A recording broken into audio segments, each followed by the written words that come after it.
কর্ম এবং ফল। মানুষের স্বভাব হলো এটাই যে তিনি নিজের প্রত্যেক পরিশ্রমের প্রতিফল প্রার্থনা করেন।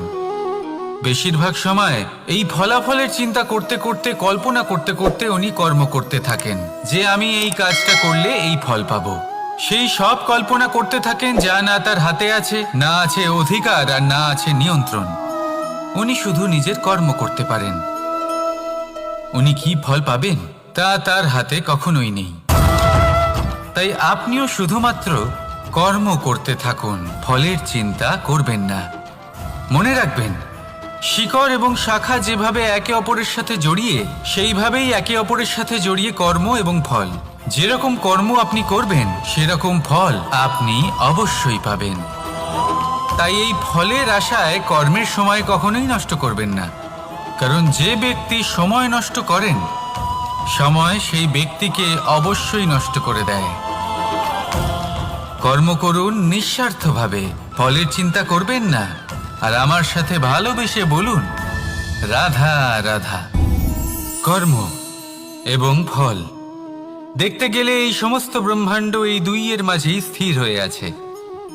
মানুষজন কর্ম করেন ভালো ফল লাভের আশায়, আর ভালো ফল লাভের আশায় উনি এটাই ভুলে যান যে উনি যে কর্ম করছেন তা কি করছেন।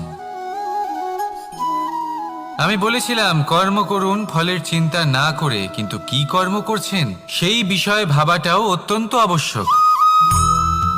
নয়তো অনেক সময় আমরা এমন কর্ম করে ফেলি যা না চাইতেও বিষে পরিণত হয়, যা হয়েছে দুঃশাসনের সাথে, দুর্যোধনের সাথে, গুরু দ্রোণের সাথে। একজনের মানসিকতা উচিত ছিল না, একজনের বিবেক উচিত ছিল না, আরেকজন যে পক্ষ নির্বাচন করেছিলেন সেই পক্ষ উচিত ছিল না। আর যা কিছু ওনাদের সাথে হলো, আপনার, আমার, আমাদের সকলের সাথে তা হতে পারে। আমি বলেছিলাম কর্ম করুন, ফলের চিন্তা করবেন না, কিন্তু এই কর্মের বিষয়ে বিচার করে দেখাটাও ততটাই আবশ্যক। দেখুন, কর্ম করার উচিত প্রক্রিয়া ফলের চিন্তা না করা, কিন্তু যদি আপনার কর্ম শুভ হয় তাহলে তার ফলও নিয়তি আপনাকেই দেবে। সর্বদা কর্ম করার সময় এটা ভাবুন যে আপনার এই কর্ম এই সংসারকে, এই সমাজকে, আপনার পরিবারকে, আপনার আশেপাশের মানুষজনকে কোন দিশায় নিয়ে যাবে। যদি এটা সবার জন্য মঙ্গলময় হয় তাহলে কর্ম করতে থাকুন। আর হ্যাঁ, নিশ্চিত রূপে ফলের চিন্তা করবেন না। আসুন আমার সাথে ভালোবেসে বলুন রাধা রাধা। বটবৃক্ষের বীজ সর্ষের দানার থেকেও ছোট হয়, কিন্তু যখন তা নিজের রূপ ধারণ করে তখন তা বিশাল বৃক্ষের আকার ধারণ করে, যা সহস্র বছর ধরে বেঁচে থাকে, ছায়া প্রদান করে, পাখিদের আশ্রয় প্রদান করে, আর দেয় পথচারীদের বিশ্রাম করার স্থান। কেন? কারণ সেই ছোট বীজ তা মাটির ভেতরে গিয়ে নিজের খোলস ত্যাগ করে। অন্ধকারে থাকে সে, যতই আলো আসুক না কেন, যতই বর্ষা আসুক না কেন, সব সহ্য করে। আর তারপরে একটা চারা গাছ অঙ্কুরিত হয়, তারপর ধীর গতিতে একটা বিশাল বৃক্ষতে পরিণত হয়। দেখুন, জীবনে কঠিন সময় আসে, এই জন্য নয় যে আপনি হার মেনে নেবেন, এই জন্য আসে যাতে আপনি ভবিষ্যৎ নির্মাণের জন্য নিজেকে তৈরি করতে পারেন। যদি কঠিন সময়ে আপনি ওই বীজের মতো দৃঢ় হয়ে থাকতে পারেন, তাহলে আপনিও একদিন সেই বিশাল বৃক্ষের মতো নিজের অস্তিত্ব গড়ে তুলতে পারবেন, যা সহস্র বছর পর্যন্ত মনে রাখা হবে। আসুন আমার সাথে ভালোবেসে বলুন রাধা রাধা। এই ব্রহ্মাণ্ড কত বৃহৎ, তাই না? যার সম্মুখে এই পৃথিবীকেও একটা বিন্দুর মতো মনে হয়। আর এই পৃথিবীতে আমরা কে হই, আমাদের আকার কিরকম, আমাদের অস্তিত্বই বা কি? যখন আমরা এভাবে ভাবি তখন মনে হয় আমরা কিছুই নই। তা আমরা যখন কিছুই নই, তাহলে আমরা এত চিন্তা করি কেন? কি ভেবে ভয় পাই? কাকেই বা এত ভয় পাই? কে আমাদের মারতে পারে আর কেই বা আমাদের জন্ম দেবে? আত্মার আসলে না কখনো জন্ম হয় আর না কখনো মৃত্যু। আত্মা শুধুই শরীর বদল করে। আপনি, আমি, আমরা সকলে এই শরীর নয়, আমরা হলাম আত্মা, যা হলো পরম আত্মার পরম অঙ্গ। সেই জন্য মনে রাখবেন, বাইরের কোথাও দেখবেন না, নিজের অন্তরের গভীরে গিয়ে দেখুন, আত্মাকে উপলব্ধি করতে শিখুন। ক্লেশ, ভয়, চিন্তা, এই সব কিছুর থেকে নিজেকে দূরে রাখুন, তাহলেই উপলব্ধি করতে পারবেন পরমাত্মা কে। তাহলে আসুন আমার সাথে ভালোবেসে বলুন, রাধা রাধা। পরিবর্তন এই সংসারের শাশ্বত নিয়ম। কোনো রাজা নেই যিনি চিরকাল রাজা থাকেন, কোনো ধনী ব্যক্তি নেই যিনি চিরকাল ধনী থাকবেন। এই সংসারে সূর্যের স্থান নেওয়ার জন্য চন্দ্রিমার আগমন ঘটে। কোনো স্থান যাকে পতিত বলা হয়েছিল সেখানে মহল তৈরি হয়েছে। কোনো স্থান যাকে আজ মলিন বলা হয়েছে কাল সেখানে মন্দিরও স্থাপন হতে পারে। কোনো ঋতু চিরকালের জন্য থাকে না, কখনো সময় চিরকাল একরকম থাকে না। আজ যে আপনার কাছে রয়েছে কাল অন্য কারোর ছিল, আজ যে আপনার কাছে রয়েছে কাল তা অন্য কারোর কাছে চলে যাবে। আপনার সাথে কিছু থাকলে তা হলো আপনার কর্ম, কিন্তু সেই কর্মের পরিণামও আপনার নয়। আপনি শুধু কর্ম করুন, বাকি সবকিছুই পরিবর্তনশীল। কিন্তু সেই পরিবর্তনকে দেখে ভয় পাওয়ার প্রয়োজন নেই, তাকে স্বাগত জানান। যদি আপনি হাসি মুখে সেই পরিবর্তনকে স্বাগত জানান, তাহলে এই পরিবর্তনও হাসি মুখে আপনার সাথে থাকবে। আসুন আমার সাথে ভালোবেসে বলুন, রাধা রাধা। সঞ্চয়। মানুষের যখন থেকে বোধ বুদ্ধি হয় সঞ্চয় করতে আরম্ভ করে দেন। সঞ্চয় করতে থাকেন ভোজনের, সঞ্চয় অর্থের, সঞ্চয় শক্তির। নিজের জন্য করেন, নিজের পরিবারের জন্য করেন, নিজের স্ত্রীর জন্য করেন, সন্তানের জন্য করেন, সন্তানের সন্তানের জন্যও সঞ্চয় করেন। সঞ্চয় করার জন্য ওনার কাছে অনেক কারণ রয়েছে, কারণ উনি এটা ভাবেন যে এই সঞ্চিত শক্তির জন্য কেউ ওনার কোনো ক্ষতি করতে পারবে না। মানুষ ভুলে যান একটা গুরুত্বপূর্ণ কথা, এই সত্য, উনি এই সংসারে খালি হাতেই এসেছিলেন, আর এখান থেকে ওনাকে খালি হাতেই যেতে হবে। যা এখানকার তা এখানেই থেকে যাবে। আর যদি কিছু ওনার সাথে যায় তা হলো ওনার কর্ম, আর কিচ্ছু নয়। তাই যদি কিছু অর্জন করতে চান তাহলে শুভ কর্ম অর্জন করুন, আত্মশক্তি অর্জন করুন, কারণ পরলোকে এটাই হবে আপনার সম্পত্তি। তাহলে কি এটা আপনি অর্জন করতে চান না? আসুন আর আমার সাথে ভালোবেসে বলুন, রাধা রাধা। সদিচ্ছা। দেখতে গেলে 3 অক্ষরে তৈরি এই শব্দ, কিন্তু সমস্ত ত্রিলোক তার উপরেই আধারিত। আপনি এই সংসারে এসেছেন, তখন অবশ্যই শ্বাস নেবেন, কিন্তু তার বদলে আপনাকে কিছু তো দিতেই হবে। আপনার উপর নির্ভর করছে আপনি কি দেবেন। কি দেবেন এই সংসারকে, এই সমাজকে, নিজের পরিবারকে, আর তার বদলে কি নেবেন? যশ নাকি অপযশ? দেখুন, এক ছিল রাবণ, যে কিনা সমুদ্র পার করলো সীতাকে অপহরণ করার জন্য, আর এক ছিলেন রামচন্দ্র, যিনি সমুদ্র পার করেছিলেন, সেতু বানিয়ে গিয়েছিলেন সীতাকে ফিরিয়ে নিয়ে আসার জন্য। দুজনেই সমুদ্র পার করেছিলেন, শুধু পার্থক্য ছিল সদিচ্ছাকে বোঝার, লক্ষ্যের। অনেক মানুষের যাত্রা একরকম হতেই পারে, কিন্তু আনন্দ তখনই লাভ করবেন যখন লক্ষ্য শুভ হবে, মহান হবে। এই লক্ষ্য দিয়ে এই সংসারের কল্যাণ হবে এবং মানুষের সম্মান হবে। যদি আপনার সংকল্প উচিত হয় তাহলে আপনার লক্ষ্য উচিতই হবে, নয়তো শুধুমাত্র বিনাশ হবে। আর উচিত এটাই হবে যে বিনাশের হাত থেকে যেন নিজেকে বাঁচানো যায়, কি বলেন? তাই জীবনে যে লক্ষ্য স্থির করছেন মনে রাখবেন তা যেন শুভ লক্ষ্য হয়। যদি এরকম হয় তাহলে আপনার যাত্রা, আপনার জীবন দুটোই শুভময় হবে। আসুন আর আমার সাথে ভালোবেসে বলুন, রাধা রাধা। সুরক্ষা। এই সুরক্ষা আসলে কি? এটা কি কোনো কবচ নাকি কোনো সীমা? এই সুরক্ষা আসলে অন্য কিছু। আমাদের মাতা পিতা, আমাদের প্রিয়জন, আমাদের বন্ধু, এই সমাজ, আমাদের শুভাকাঙ্ক্ষী, আমাদের আত্মীয়, এনারা সবাই আমাদের জীবনে কোনো না কোনো ভাবে সুরক্ষা দিয়ে থাকেন, একটা কবচ দিয়ে থাকেন কোনো না কোনো রূপে। কিন্তু দেখতে গেলে আমাদের পরাক্রমের পথে আমাদের বীরত্বের পথে, আমাদের সাহসের পথে এই সুরক্ষাই সব থেকে বড় বাধা হয়ে দাঁড়ায়। একবার ভেবে দেখুন, যদি আপনি কোনো সুরক্ষাই না পান, বা যদি আপনি এই সুরক্ষা ভেঙে বাইরে আসতে পারেন, তাহলে আপনার বীরত্ব চরম সীমায় পৌঁছে যায়। কেন? কারণ তখন আপনি জানেন যে এই সংসারের সম্মুখীন আমাদের নিজেদেরই হতে হবে। আপনি বুঝে যান যে শত্রুর সম্মুখীন এবার নিজের বলের দ্বারা, নিজের পরাক্রমের দ্বারা, নিজের সাহসের দ্বারা করতে হবে। আর তখন আমাদের মনের মধ্যে এই শক্তি জাগ্রত হয়। এই শক্তি অন্তরেই বসবাস করে। শুধু এটা চিনে নিতে হবে, একে জাগ্রত করতে হবে। আর এটা সুরক্ষা ভেঙে যাওয়ার পরেই সম্ভব হয়। আর যারা নিজের শক্তি সম্পর্কে জানেন, যিনি নিজেই জানেন তিনি কতটা শক্তিশালী, তিনি নিজেই নিজের সুরক্ষা কবচ চিরকালের মতো ভেঙে ফেলে দেন, ঠিক কর্ণের মতো। আর তারপরে দেখুন, আপনার পরাজয় হোক বা বিজয়ী হোক না কেন, সেটাই অনেক বড় হয়, সেটাই প্রশস্ত হয়ে থাকে। সেই জন্য ত্যাগ করুন নিজের ভয়কে, নিজের আশেপাশের এই সুরক্ষা চক্রকে ভেঙে ফেলুন, আর সম্মুখীন হন এই সংসারের নিজের শত্রুর সম্মুখীন হন।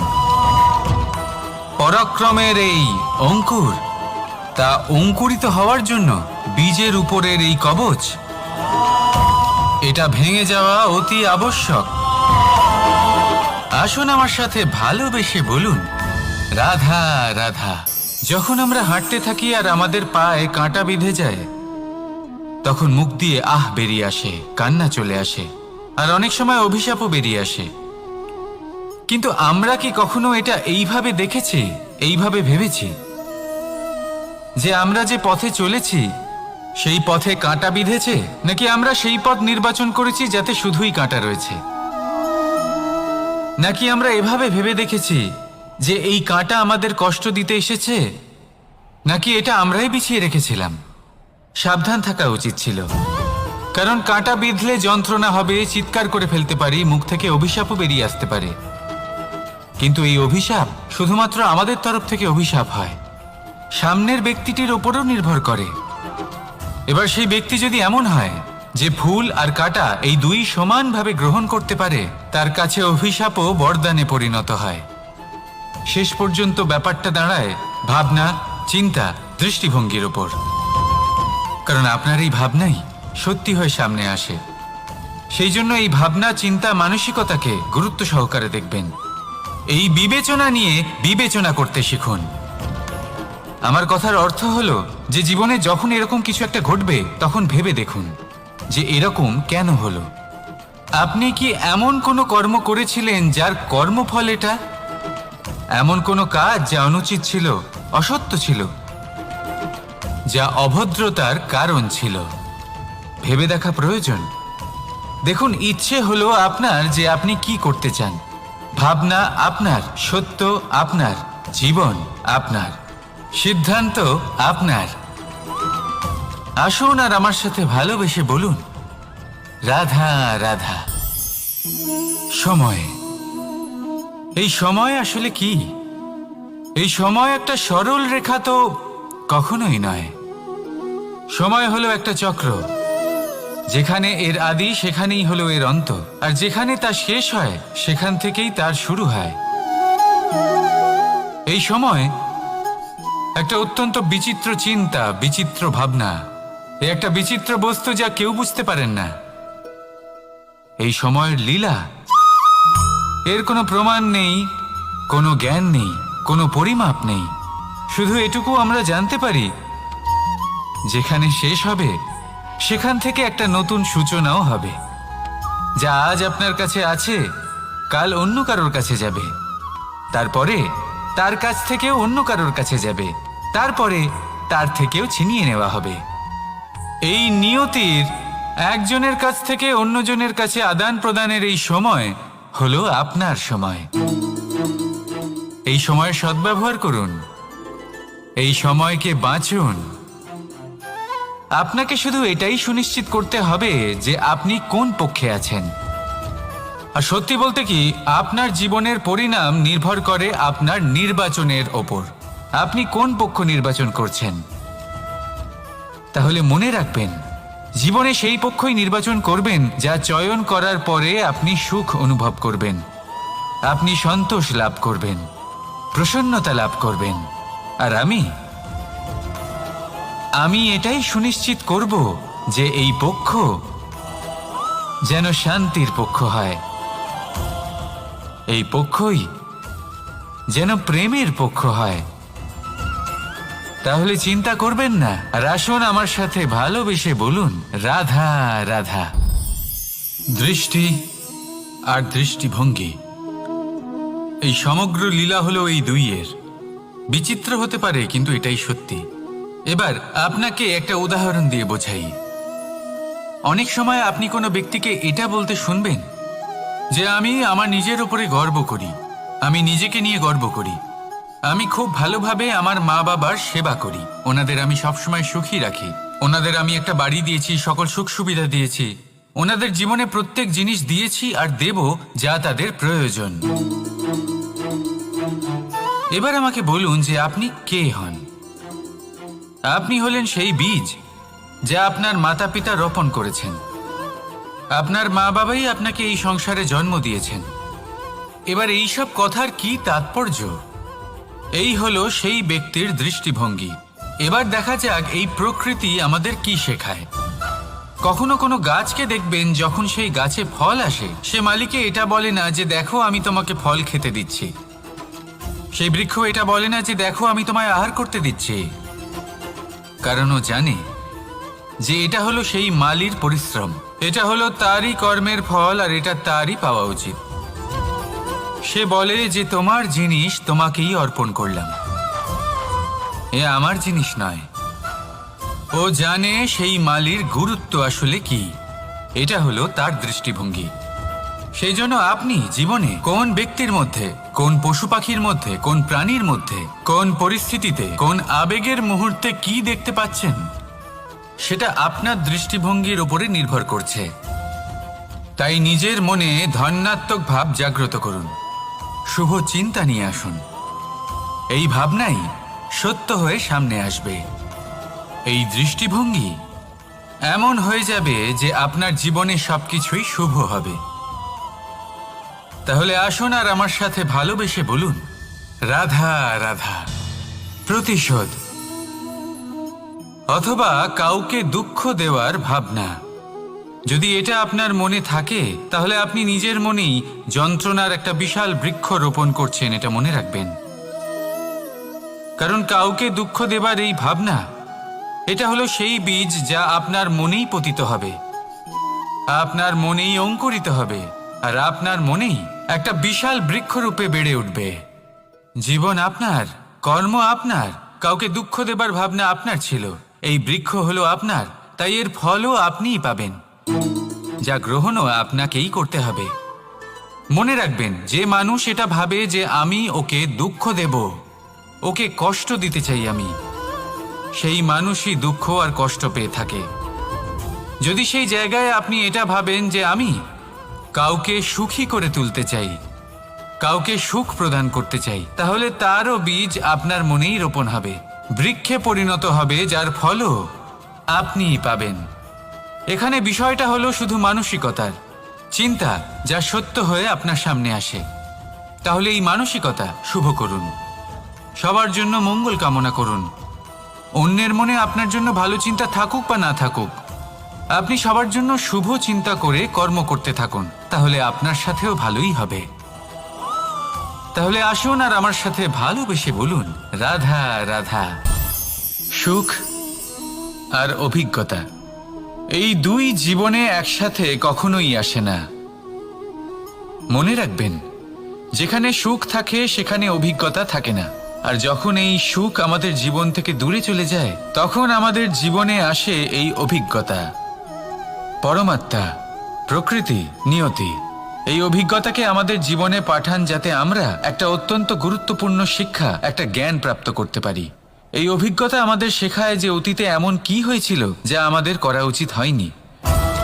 আমাদের শেখায় ভবিষ্যতে এমন কি আছে যা আমাদের করা উচিত আর কি করা উচিত নয়। দেখতে গেলে এই অভিজ্ঞতা আমাদের সেই শিক্ষা দেয় যার জন্য আমরা সুখের দিকে উচিতভাবে অগ্রসর হতে পারি। সেই জন্য জীবনে যখনই দুঃখ আসবে, দুঃখের এই সময় আসবে, তখন হতাশ হবেন না। বোঝার চেষ্টা করুন এই পরিস্থিতি কেন এসেছে, কি শিক্ষা দিতে এসেছে। যদি আপনি সেই জ্ঞান লাভ করেন, সুখের পথে অগ্রসর হন, তাও উচিত রূপে, তাহলে এই অভিজ্ঞতার উদ্দেশ্য পূরণ হয়ে যায়।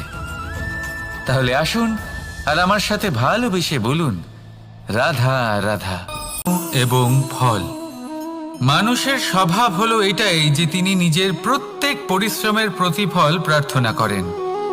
বেশিরভাগ সময় এই ফলাফলের চিন্তা করতে করতে, কল্পনা করতে করতে উনি কর্ম করতে থাকেন যে আমি এই কাজটা করলে এই ফল পাবো। সেই সব কল্পনা করতে থাকেন যা না তার হাতে আছে, না আছে অধিকার, আর না আছে নিয়ন্ত্রণ। উনি শুধু নিজের কর্ম করতে পারেন। উনি কি ফল পাবেন তা তার হাতে কখনোই নেই। তাই আপনিও শুধুমাত্র কর্ম করতে থাকুন, ফলের চিন্তা করবেন না। মনে রাখবেন, শিকড় এবং শাখা যেভাবে একে অপরের সাথে জড়িয়ে, সেইভাবেই একে অপরের সাথে জড়িয়ে কর্ম এবং ফল। যেরকম কর্ম আপনি করবেন সেরকম ফল আপনি অবশ্যই পাবেন। তাই এই ফলের আশায় কর্মের সময় কখনোই নষ্ট করবেন না, কারণ যে ব্যক্তি সময় নষ্ট করেন, সময় সেই ব্যক্তিকে অবশ্যই নষ্ট করে দেয়। কর্ম করুন নিঃস্বার্থভাবে, ফলের চিন্তা করবেন না, আর আমার সাথে ভালোবেসে বলুন, রাধা রাধা। কর্ম এবং ফল, দেখতে গেলে এই সমস্ত ব্রহ্মাণ্ড এই দুইয়ের মাঝেই স্থির হয়ে আছে। মানুষজন কর্ম করেন ভালো ফল লাভের আশায়, আর ভালো ফল লাভের আশায় উনি এটাই ভুলে যান যে উনি যে কর্ম করছেন তা কি করছেন। আমি বলেছিলাম কর্ম করুন ফলের চিন্তা না করে, কিন্তু কি কর্ম করছেন সেই বিষয়ে ভাবাটাও অত্যন্ত আবশ্যক। নয়তো অনেক সময় আমরা এমন কর্ম করে ফেলি যা না চাইতেও বিষে পরিণত হয়, যা হয়েছে দুঃশাসনের সাথে, দুর্যোধনের সাথে, গুরু দ্রোণের সাথে।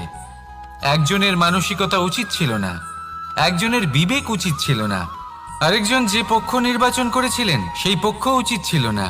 আর যা কিছু ওনাদের সাথে হলো, আপনার, আমার, আমাদের সকলের সাথে তা হতে পারে। আমি বলেছিলাম কর্ম করুন, ফলের চিন্তা করবেন না, কিন্তু এই কর্মের বিষয়ে বিচার করে দেখাটাও ততটাই আবশ্যক। দেখুন, কর্ম করার উচিত প্রক্রিয়া ফলের চিন্তা না করা, কিন্তু যদি আপনার কর্ম শুভ হয় তাহলে তার ফলও নিয়তি আপনাকেই দেবে। সর্বদা কর্ম করার সময় এটা ভাবুন যে আপনার এই কর্ম এই সংসারকে, এই সমাজকে, আপনার পরিবারকে, আপনার আশেপাশের মানুষজনকে কোন দিশায় নিয়ে যাবে। যদি এটা সবার জন্য মঙ্গলময় হয় তাহলে কর্ম করতে থাকুন। আর হ্যাঁ, নিশ্চিত রূপে ফলের চিন্তা করবেন না। আসুন আমার সাথে ভালোবেসে বলুন, রাধা রাধা। বটবৃক্ষের বীজ সর্ষের দানার থেকেও ছোট হয়, কিন্তু যখন তা নিজের রূপ ধারণ করে তখন তা বিশাল বৃক্ষের আকার ধারণ করে, যা সহস্র বছর ধরে বেঁচে থাকে, ছায়া প্রদান করে, পাখিদের আশ্রয় প্রদান করে, আর দেয় পথচারীদের বিশ্রাম করার স্থান। কেন? কারণ সেই ছোট বীজ তা মাটির ভেতরে গিয়ে নিজের খোলস ত্যাগ করে। অন্ধকারে থাকে সে, যতই আলো আসুক না কেন, যতই বর্ষা আসুক না কেন, সব সহ্য করে। আর তারপরে একটা চারা গাছ অঙ্কুরিত হয়, তারপর ধীর গতিতে একটা বিশাল বৃক্ষতে পরিণত হয়।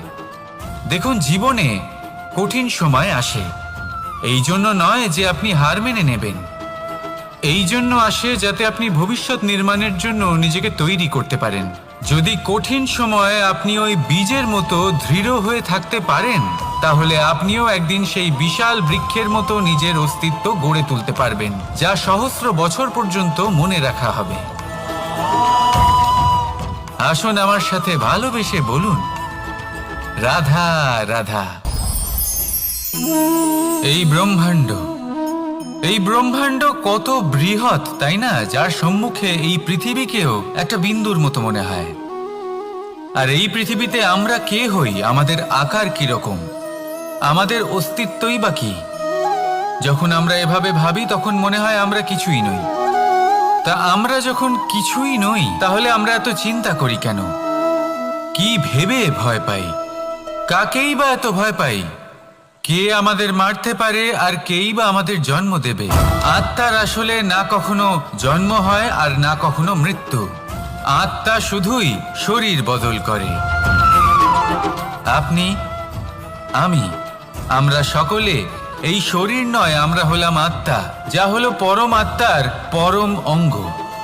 সেই জন্য মনে রাখবেন, বাইরের কোথাও দেখবেন না, নিজের অন্তরের গভীরে গিয়ে দেখুন, আত্মাকে উপলব্ধি করতে শিখুন। ক্লেশ, ভয়, চিন্তা, এই সব কিছুর থেকে নিজেকে দূরে রাখুন, তাহলেই উপলব্ধি করতে পারবেন পরমাত্মা কে। তাহলে আসুন আমার সাথে ভালোবেসে বলুন, রাধা রাধা।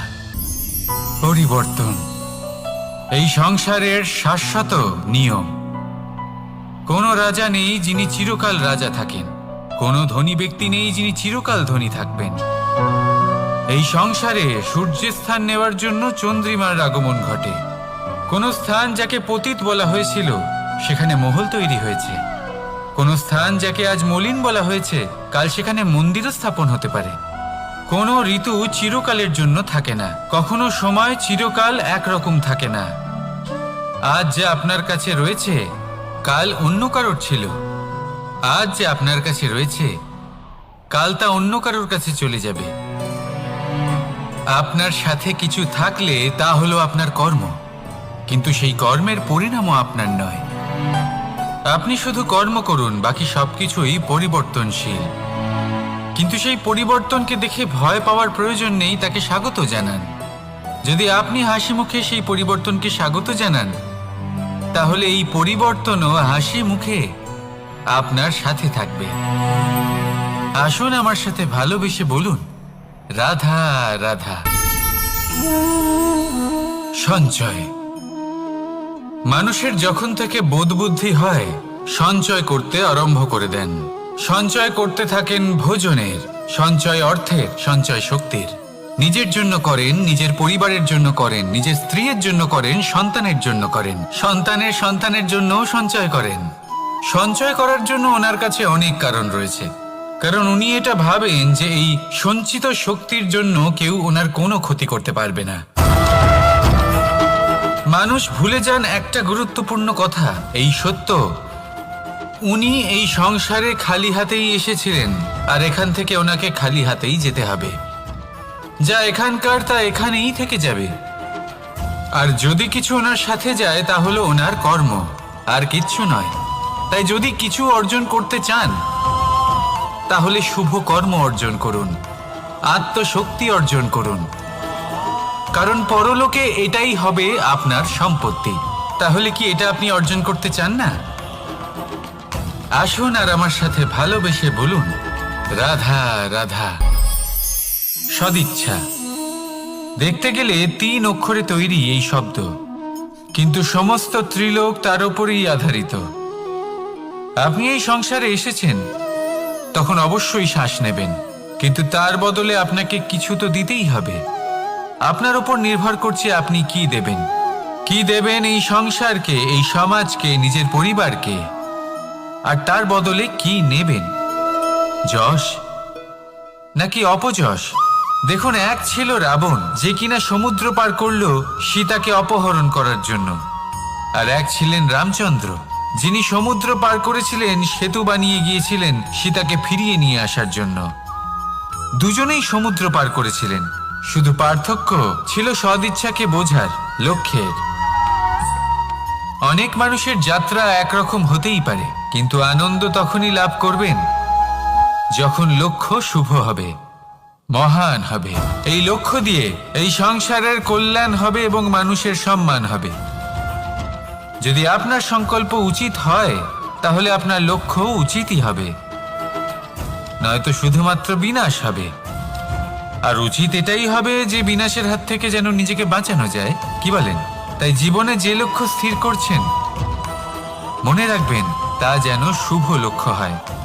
যদি এরকম হয় তাহলে আপনার যাত্রা, আপনার জীবন দুটোই শুভময় হবে। আসুন আর আমার সাথে ভালোবেসে বলুন, রাধা রাধা। সুরক্ষা। এই সুরক্ষা আসলে কি? এটা কি কোনো কবচ, নাকি কোনো সীমা? এই সুরক্ষা আসলে অন্য কিছু। আমাদের মাতা পিতা, আমাদের প্রিয়জন, আমাদের বন্ধু, এই সমাজ, আমাদের শুভাকাঙ্ক্ষী, আমাদের আত্মীয়, এনারা সবাই আমাদের জীবনে কোনো না কোনো ভাবে সুরক্ষা দিয়ে থাকেন, একটা কবচ দিয়ে থাকেন কোনো না কোনো রূপে। কিন্তু দেখতে গেলে আমাদের পরাক্রমের পথে, আমাদের বীরত্বের পথে, আমাদের সাহসের পথে এই সুরক্ষাই সব থেকে বড় বাধা হয়ে দাঁড়ায়।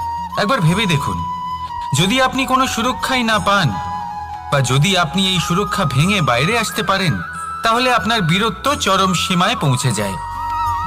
কেন?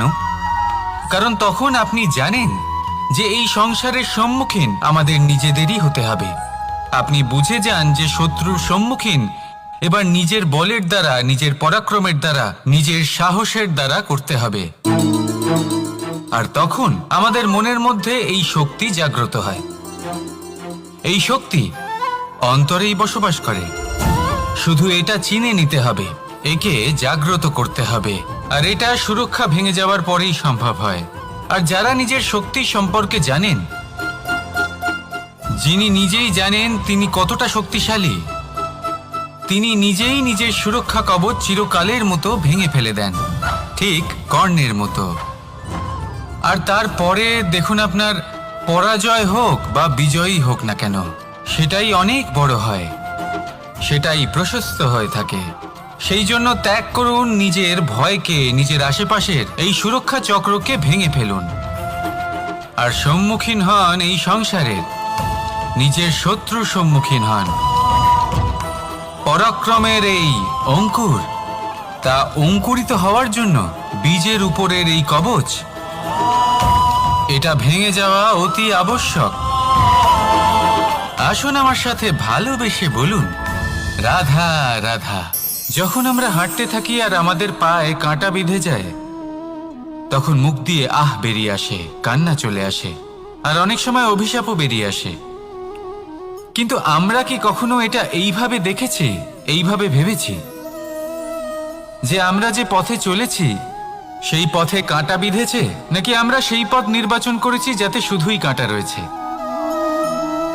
নাকি আমরা এভাবে ভেবে দেখেছি যে এই কাঁটা আমাদের কষ্ট দিতে এসেছে, নাকি এটা আমরাই বিছিয়ে রেখেছিলাম? সাবধান থাকা উচিত ছিল, কারণ কাঁটা বিঁধলে যন্ত্রণা হবে, চিৎকার করে ফেলতে পারি, মুখ থেকে অভিশাপও বেরিয়ে আসতে পারে। কিন্তু এই অভিশাপ শুধুমাত্র আমাদের তরফ থেকে অভিশাপ হয়, সামনের ব্যক্তিটির ওপরও নির্ভর করে। এবার সেই ব্যক্তি যদি এমন হয় যে ফুল আর কাঁটা এই দুই সমানভাবে গ্রহণ করতে পারে, তার কাছে অভিশাপও বরদানে পরিণত হয়। শেষ পর্যন্ত ব্যাপারটা দাঁড়ায় ভাবনা, চিন্তা, দৃষ্টিভঙ্গির ওপর। কারণ আপনার এই ভাবনাই সত্যি হয়ে সামনে আসে। সেই জন্য এই ভাবনা, চিন্তা, মানসিকতাকে গুরুত্ব সহকারে দেখবেন। এই বিবেচনা নিয়ে বিবেচনা করতে শিখুন। আমার কথার অর্থ হলো যে জীবনে যখন এরকম কিছু একটা ঘটবে, তখন ভেবে দেখুন যে এরকম কেন হলো।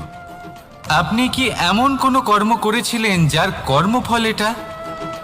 এমন কোনো কাজ যা অনুচিত ছিল, অসত্য ছিল, যা অভদ্রতার কারণ ছিল? ভেবে দেখা প্রয়োজন। দেখুন, ইচ্ছে হলো আপনার যে আপনি কি করতে চান, ভাবনা আপনার, সত্য আপনার, জীবন আপনার, সিদ্ধান্ত আপনার। আসুন আর আমার সাথে ভালোবেসে বলুন, রাধা রাধা। সময়। এই সময় আসলে কি? এই সময় একটা সরল রেখা তো কখনোই নয়। সময় হলো একটা চক্র, যেখানে এর আদি সেখানেই হলো এর অন্ত, আর যেখানে তা শেষ হয় সেখান থেকেই তার শুরু হয়। এই সময় একটা অত্যন্ত বিচিত্র চিন্তা, বিচিত্র ভাবনা, একটা বিচিত্র বস্তু যা কেউ বুঝতে পারেন না। এই সময়ের লীলা, এর কোনো প্রমাণ নেই, কোনো জ্ঞান নেই, কোনো পরিমাপ নেই। শুধু এটুকু আমরা জানতে পারি, যেখানে শেষ হবে সেখান থেকে একটা নতুন সূচনাও হবে। যা আজ আপনার কাছে আছে কাল অন্য কারোর কাছে যাবে, তারপরে তার কাছ থেকেও অন্য কারোর কাছে যাবে, তারপরে তার থেকেও ছিনিয়ে নেওয়া হবে। এই নিয়তির একজনের কাছ থেকে অন্যজনের কাছে আদান প্রদানের এই সময় হলো আপনার সময়। এই সময়ের সদ্ব্যবহার করুন, এই সময়কে বাঁচুন। আপনাকে শুধু এটাই সুনিশ্চিত করতে হবে যে আপনি কোন পক্ষে আছেন।